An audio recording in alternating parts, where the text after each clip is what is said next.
Iran American യുദ്ധത്തിൽ ഏറ്റവും കൂടുതൽ മുറിവേറ്റത് പ്രവാസ ലോകത്തിനാണ്. അവരുടെ ജീവിതാവസ്ഥകളും തൊഴിലുമായിട്ട് ബന്ധപ്പെട്ട സ്ഥിതിയൊക്കെ വളരെ സങ്കീർണമായും പ്രയാസത്തിലും ഇപ്പോൾ നീങ്ങിക്കൊണ്ടിരിക്കുകയാണ്. അപ്പോൾ ഇത്തരം വിഷയങ്ങളൊക്കെ ഉണ്ടാകുമ്പോൾ യുദ്ധം പോലെയുള്ള അതല്ലെങ്കിൽ ഈ കെടുതി പോലെയുള്ള വിഷയങ്ങളൊക്കെ ഉണ്ടാകുന്ന സമയത്ത് സാധാരണഗതിയിൽ ചില കമ്പനികാർ ബ്ലാക്ക് മെയിൽ ചെയ്യുന്ന തരത്തിലൊക്കെ തൊഴിലാളികളോട് അനുവർത്തിക്കുക എന്നുള്ളത് സ്വാഭാവികമാണ്. കോവിഡ് കാലത്ത് കേരളം അത് കണ്ടതാണ്. സമാനമായ രീതിയിലേക്ക് ഏറെക്കുറെ വിദേശ രാജ്യത്തുള്ള പ്രത്യേകിച്ച് ഗൾഫ് രാജ്യങ്ങളിലെ ചില കമ്പനികൾ മാറിയിട്ടുണ്ട് എന്നുള്ളൊരു യാഥാർത്ഥ്യം നിലനിൽക്കുന്നു. ഇത്തരം വിഷയം ഉണ്ടാകുന്ന സമയത്ത് അതിൽ ഇടപെടേണ്ടത് കേന്ദ്ര സർക്കാരാണ്. കേന്ദ്ര സർക്കാർ കഴിഞ്ഞ പ്രാവശ്യം കോവിഡ് കാലത്തും ആ തരത്തിൽ ഇടപെട്ടിട്ടില്ല എന്ന് മാത്രമല്ല, പ്രവാസികൾ നാട്ടിലേക്ക് തിരിച്ചു പോന്നാൽ ഇവിടെ കോവിഡ് പകരും എന്ന് പോലും പറയുകയും ഏറെക്കുറെ പ്രവാസികൾ തടയുകയും ചെയ്ത സാഹചര്യമാണ് ഉണ്ടായത്. പിന്നീട് കേരളത്തിലെ പ്രവാസികൾ കേരളത്തിലേക്ക് എത്താൻ വേണ്ടി ഹൈക്കോടതിയിൽ പരാതി കൊടുത്തതാണ്. അപ്പോൾ ഹൈക്കോടതിയിലെ കേസുമായിട്ട് ബന്ധപ്പെട്ട ശേഷമാണ് പിന്നീട് പ്രവാസികൾക്ക് നാട്ടിലേക്ക് പോരാൻ വേണ്ടിയിട്ട് സാധിച്ചത്.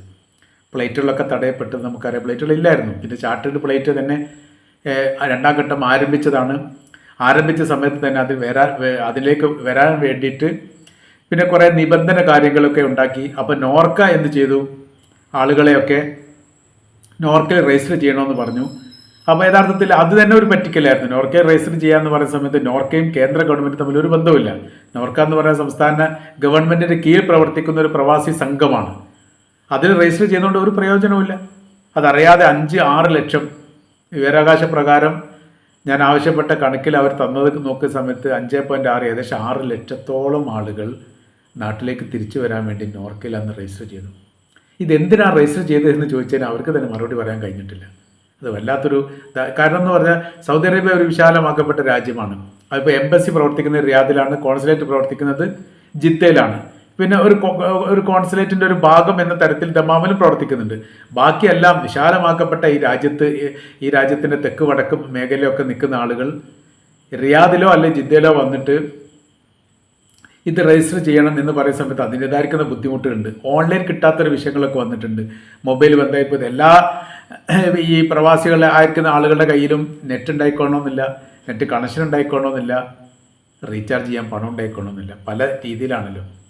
അപ്പോൾ ഇവരൊക്കെ ജീവിത വിഷയങ്ങളൊക്കെ ആയിട്ട് ബന്ധപ്പെട്ടൊക്കെ സമയത്ത് ഇങ്ങോട്ടൊക്കെ വരേണ്ട ഒരു സ്ഥിതികൾ വന്നു. അതിൻ്റെ പ്രയാസങ്ങളൊക്കെ ഉണ്ടായിരുന്നു. പിന്നീട് കേന്ദ്ര സർക്കാർ ചാർട്ടേഡ് വിമാനത്തിന് അനുമതി നൽകിയപ്പോൾ കോൺസുലേറ്റിലും എംബസിലും രജിസ്റ്റർ ചെയ്തതിൻ്റെ അടിസ്ഥാനത്തിലാണ് ആളുകൾ ഇങ്ങോട്ട് കയറിയത്. KMCC അടക്കം ചാർട്ടേഡ് ഫ്ലൈറ്റൊക്കെ 1-2 ഉണ്ടാക്കുന്നത്, കുറച്ച് ഫ്ലൈറ്റൊക്കെ ഉണ്ടാക്കിയിട്ടുണ്ട്. കൃത്യം കണക്ക് ആദ്യം ഓർമ്മ ഉണ്ട്, എന്നോട് വിട്ടുപോയി.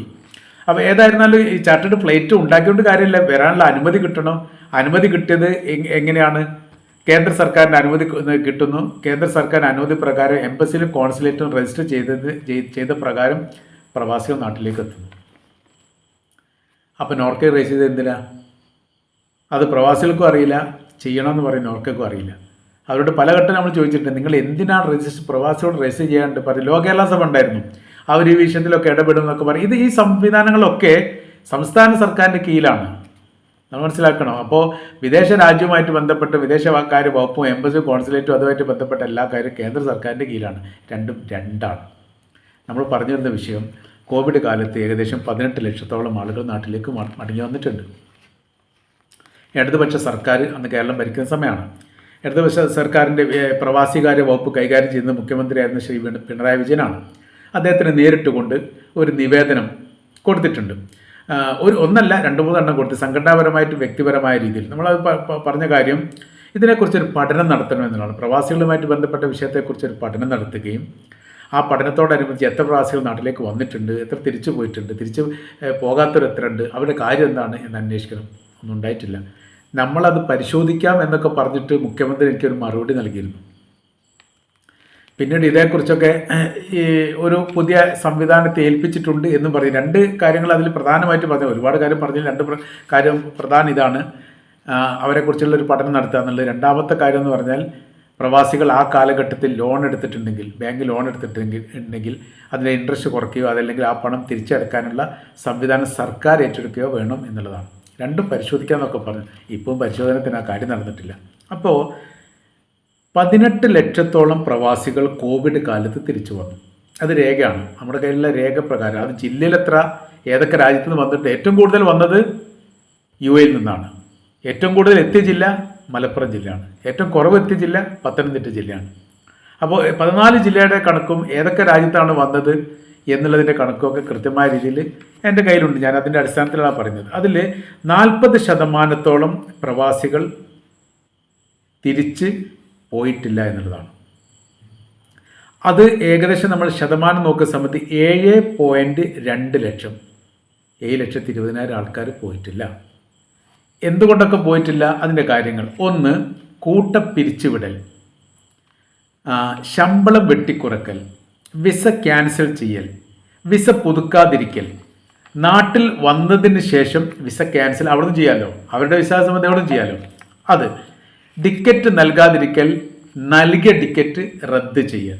ടിക്കറ്റ് നൽകിയത് അങ്ങോട്ട് അപ്പ് ആൻഡ് ഡൗൺ ടിക്കറ്റ് നൽകി നാട്ടിലേക്ക് വന്നു കഴിഞ്ഞാൽ ടിക്കറ്റ് ഇഷ്യൂ ചെയ്യുന്ന ആൾക്ക് അതെന്ത് ചെയ്യാൻ പറ്റും, ക്യാൻസൽ ചെയ്യാൻ പറ്റും. അപ്പോൾ ദുബായിലെ ഒരു കമ്പനിയാണ് ഇപ്പോൾ ടിക്കറ്റ് ഇഷ്യൂ ചെയ്ത് അയക്കുന്നതെങ്കിൽ അവർക്ക് എന്ത് ചെയ്യുക, നാട്ടിലെത്തിയതിനു ശേഷം ഈ ടിക്കറ്റ് ക്യാൻസൽ ചെയ്ത് ആക്കുകൊണ്ട് റിട്ടേൺ തിരിച്ചു വരാൻ വേണ്ടി പറ്റില്ല.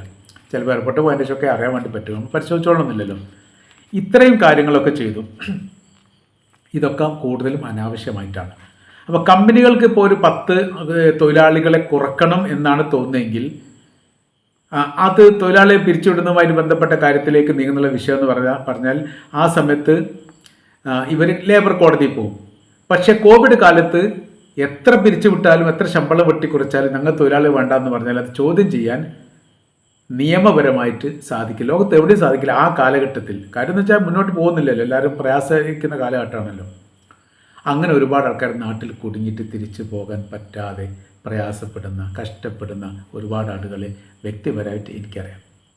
നമ്മൾ റോഡ് സൈഡിലൊക്കെ പച്ചക്കറി കച്ചവടം ചെയ്യുന്നവർ, അല്ലെങ്കിൽ ഇങ്ങനെ തോർത്തുമുണ്ട് ഇതൊക്കെ വിൽപ്പന നടത്തുന്നവർ, ഈ കപ്പലണ്ടി കച്ചവടം ചെയ്യുന്നത് നല്ലൊരു ശതമാനം പ്രവാസികളാണ്. ആ കോവിഡ് കാലത്ത് വന്നിട്ട് തിരിച്ചു പോകാൻ പറ്റാത്തവരാണ്. ഈ ചെരുപ്പുകൾ തുന്നുന്ന ആളുകളിൽ പോലും ഇപ്പോൾ പ്രവാസികളുണ്ട്.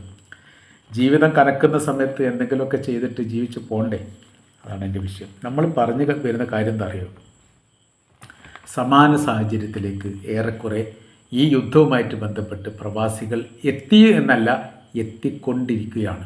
ഇതിൽ ഗവൺമെൻറ് തലത്തിൽ ഇടപെടൽ നടത്തില്ല. കേരള ഗവൺമെൻറ് വലിയ ബന്ധമാണ്. UDF ആണെങ്കിലും LDF ആണെങ്കിലും ഈ ദുബായ് സർക്കാരിലെ UAE ഈ തൊഴിലാളികളുമായിട്ട് ബന്ധപ്പെട്ട വിഷയത്തെക്കുറിച്ച് ഔദ്യോഗികമായിട്ട് സംസാരിച്ച് അങ്ങനെ തീർപ്പ് കൽപ്പിക്കാൻ അവർ ശ്രമിക്കൂല. ഗവൺമെൻറ് ശ്രമിക്കൂല. രണ്ട് ഗവൺമെൻറ് ഈ കാര്യത്തിൽ കണക്കാന്ന് എൻ്റെ അഭിപ്രായം. കാരണം നമ്മൾ അനുഭവത്തിൽ നിന്നാണ് പറയുന്നത്. അഹമ്മദ് കേന്ദ്ര വിദേശകാര്യമന്ത്രിയായിരിക്കുന്ന സമയത്ത് കുറച്ചൊക്കെ ഒരു നീക്കമൊക്കെ ഉണ്ട്. ഞാൻ ആ വിഷയമായിട്ട് അയാളുമായിട്ട് ബന്ധപ്പെട്ടിട്ട് കുറച്ച് പ്രവാസി വിഷയത്തിലൊക്കെ ഇടപെടാൻ വേണ്ടി സാധിച്ചിട്ടുണ്ട്. അന്ന് നമ്മൾക്കൊരു മന്ത്രി ഉണ്ടായിരുന്നു, പ്രവാസി കാര്യമന്ത്രി വയലാർ രവി, ക്യാബിനറ്റ് റാങ്കുള്ള മന്ത്രിയായിരുന്നു. അപ്പോൾ ഇടപെടാൻ വേണ്ടി അദ്ദേഹത്തിന് സാധിച്ചിട്ടുണ്ട്. അതിനുശേഷം പിന്നെ വിദേശകാര്യമന്ത്രിയില്ല, അതേപോലെ തന്നെ പ്രവാസികാര്യമന്ത്രി, വിദേശകാര്യമന്ത്രിയല്ല പ്രവാസികാര്യ മന്ത്രി, ഈ പ്രവാസികൾക്കായിട്ട് ക്യാബിനറ്റ് മന്ത്രിയില്ല, അങ്ങനത്തെ ഒരു മന്ത്രി. ആ വകുപ്പ് ഇപ്പോൾ പ്രധാനമന്ത്രിയായി കൈകാര്യം ചെയ്യുന്നത്. പിന്നീട് വിദേശകാര്യമന്ത്രിയിൽ അങ്ങനെ നമ്മൾക്ക് നേരിട്ട് അഹമ്മദിനെ പോലെ ഇടപെടാൻ വേണ്ടി സാധിക്കുന്ന രീതിയിലല്ല സംവിധാനം പിന്നെ പോയത്. UPA സർക്കാരിൻ്റെ ഭരണം മാറി BJP വന്നതോടുകൂടി റൂട്ടിനൊക്കെ മാറ്റങ്ങളുണ്ടായി. കേരളത്തിൽ തന്നെ ഒരു പ്രവാസികാര്യമന്ത്രി അന്നുണ്ടായിരുന്നു, അയാൾ പേരിനോട് മറന്നു. ഞാൻ അയാളൊക്കെ ആയിട്ട് സംസാരിച്ചിട്ടുണ്ട്, അയാൾക്ക് നിവേദനം കാര്യങ്ങളൊക്കെ കൊടുത്തിട്ടുണ്ട്. ഇപ്പോൾ പ്രവാസികാര്യ വകുപ്പ് കൈകാര്യം ചെയ്യുന്നത് കഴിഞ്ഞ പ്രാവശ്യം പ്രവാസി വകുപ്പ് കൈകാര്യം ചെയ്യുന്നത് മുഖ്യമന്ത്രിയാണ്. ഈ പ്രാവശ്യം പ്രവാസികാര്യ വകുപ്പ് കൈകാര്യം ചെയ്യുന്നത് മുഖ്യമന്ത്രി തന്നെയാണ്. അപ്പോൾ നമ്മൾ പറയുന്നത് ഇപ്പോൾ സമാന രീതിയിലേക്ക് കാര്യങ്ങൾ പോയിക്കൊണ്ടിരിക്കുകയാണ്. ഇപ്പോൾ അറേബ്യൻ രാജ്യങ്ങളെ സംബന്ധിച്ചിടത്തോളം അവർ വലിയൊരു അഭിമാനികളാണ്. അപ്പോൾ ഇവിടെ നിന്ന് തൊഴിലാളികൾ പിരിച്ചുവിടുക എന്നൊക്കെ പറയുന്ന സമയത്ത് അത് ആഘോഷിക്കും. എല്ലാ രാജ്യവും ഇറാനടക്കം ആഘോഷിക്കും. ഇത്ര യുദ്ധമാകുന്ന സമയത്ത് പിന്നെ ശത്രുക്കൾ തന്നെയാണല്ലോ. ലോകാടിസ്ഥാനത്തിൽ അത് ചർച്ച ചെയ്യും. അപ്പോൾ അവർക്ക് വലിയ രീതിയിലുള്ള പരാജയം ഉണ്ടായിട്ടുണ്ട്, അവർക്ക് നിലനിൽക്കാൻ പറ്റുന്നില്ല, സാമ്പത്തിക തകർച്ചയുണ്ട് എന്ന് ലോകം പറയാതിരിക്കാൻ വേണ്ടി പരമാവധി ഇടപെടലുകൾ ഗവൺമെൻറ് തലത്തിൽ ഇപ്പോൾ നടത്തുന്നുണ്ട്. അതാണ് ഈ പ്രവാസികളെ സംബന്ധിച്ചിടത്തോളം വലിയൊരു ആശ്വാസം. എന്നാലും ഒറ്റപ്പെട്ട രീതിയിലുള്ള വിഷയങ്ങൾ നിലനിൽക്കുന്നുണ്ട്. അഥവാ നാട്ടിലേക്ക് വരുന്നവരെ തിരിച്ച് വിളിക്കുന്നില്ല, ഒറ്റപ്പെട്ട വിസ ക്യാൻസൽ ചെയ്ത് നടക്കുന്നുണ്ട്.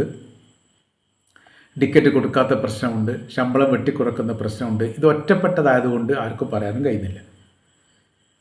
മാത്രമല്ല ഇപ്പോഴത്തെ ഒരു സാഹചര്യത്തിൽ പ്രത്യേക സാഹചര്യം നിലനിൽക്കുന്നുണ്ട്, യുദ്ധവുമായിട്ട് ബന്ധപ്പെട്ട സാഹചര്യം നിലനിൽക്കുന്നത് കൊണ്ട് ഇത് നിയമപരമായിട്ട് പോകാനും പറ്റില്ല. അങ്ങനെ പ്രതിസന്ധിയിൽ കുടുങ്ങിയിരിക്കുന്ന ഒരു പ്രത്യേക സാഹചര്യത്തിൽ യഥാർത്ഥത്തിൽ ഇപ്പോൾ പ്രവാസികളുണ്ട് എന്ന കാര്യം കൃത്യമാണ്. അതിൽ ഗവൺമെൻറ് തലത്തിലുള്ള ഇടപെടലുകൾ, അതായത് ഗവൺമെൻറ് തമ്മിൽ സംസാരിക്കേണ്ട സാഹചര്യങ്ങൾ നിലവിലുണ്ട്. അത് സംസ്ഥാന സർക്കാരാണെങ്കിലും കേന്ദ്ര സർക്കാരാണെങ്കിലും. അങ്ങനെ ആ സമയത്ത് പരമാവധി അവിടുത്തെ കമ്പനികളിലും സ്ഥാപനങ്ങളിലും പൗരന്മാർക്കും നിർദ്ദേശം നൽകാൻ വേണ്ടി സാധിക്കും.